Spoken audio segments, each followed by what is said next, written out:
All right, we are continuing with section 12.1.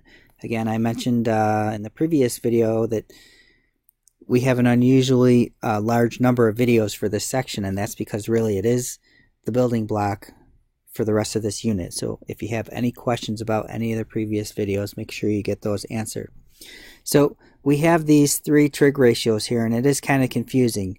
Eventually, these are going to become second nature to you, but for now, we got to figure out how am I supposed to remember these relationships.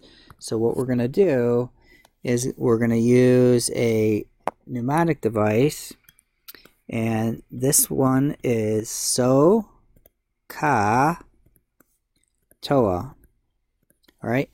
And some students have a little difficulty just remembering SOHCAHTOA, and it seems a little extreme, but what I recommend is that you just take a sheet of paper and you write this over and over until you fill up the whole sheet of paper, and by the time you're done, you'll know it.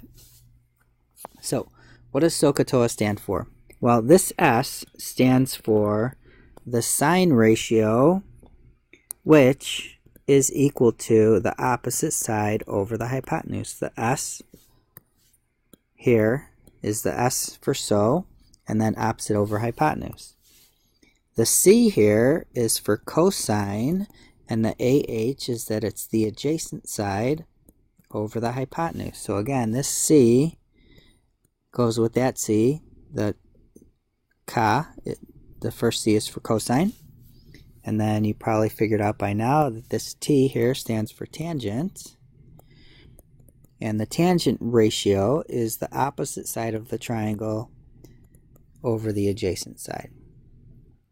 So hopefully this will help you. Again, I know it seems like a lot of work to fill up a sheet of paper with SOHCAHTOA, but really if you can memorize this, it's going to make your life so much easier. You don't want to hit the first quiz and not remember what these three ratios are because you haven't done enough practice.